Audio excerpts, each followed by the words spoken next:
ಇಂದು ನಾವು ಪ್ರತಿಯೊಬ್ಬ ಮನುಷ್ಯನಲ್ಲಿರುವ ಒಳ್ಳೆಯ ಗುಣಗಳ ಕುರಿತು ತಿಳಿದುಕೊಳ್ಳೋಣ. ಮನುಷ್ಯನಲ್ಲಿ ಎಷ್ಟೇ ಕೆಟ್ಟ ಗುಣಗಳಿದ್ದರೂ ಕೂಡ ಒಂದೆರಡು ಒಳ್ಳೆಯ ಗುಣಗಳಿರ್ತವೆ. ಮತ್ತು ಕೆಲವೊಬ್ಬರ ನುಡಿ ಒಳ್ಳೆಯದಿದ್ರೂ ನಡೆ ಕೆಟ್ಟದಿರುತ್ತದೆ. ಕೆಲವರ ನುಡಿ ಕೆಟ್ಟದಿದ್ರೂ ನಡೆ ಒಳ್ಳೆಯದಿರುತ್ತದೆ. ಮತ್ತು ಉದಾಹರಣೆಗೆ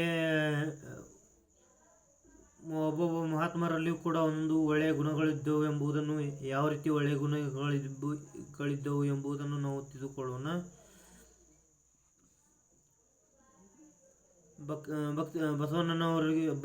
ಬಸವಣ್ಣನವರು ಭಕ್ತಿಗೆ ಹೆಸರುವಾಸಿಯಾಗಿದ್ದಾರೆ.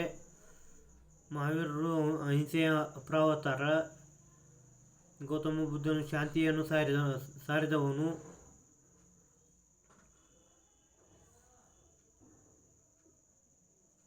ಆಚಾರ್ಯತ್ರಯರೆಂದರೆ ಶಂಕರಾಚಾರ್ಯರು, ರಾಮಾನುಜಾಚಾರ್ಯರು, ಮಧ್ವಾಚಾರ್ಯರು ಜ್ಞಾನದ ಪ್ರವಾಹವನ್ನೇ ಹರಿಸಿದರು.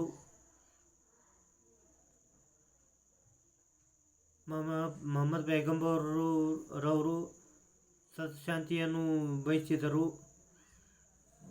ಯೇಸು ಕ್ರಿಸ್ತನು ಸಕಾಮ ಭಕ್ತಿಯನ್ನು ಬೋಧಿಸಿದರೂ ಕೂಡ ವಿಶ್ವ ಶಾಂತಿಯನ್ನು ಬಯಸಿದನು.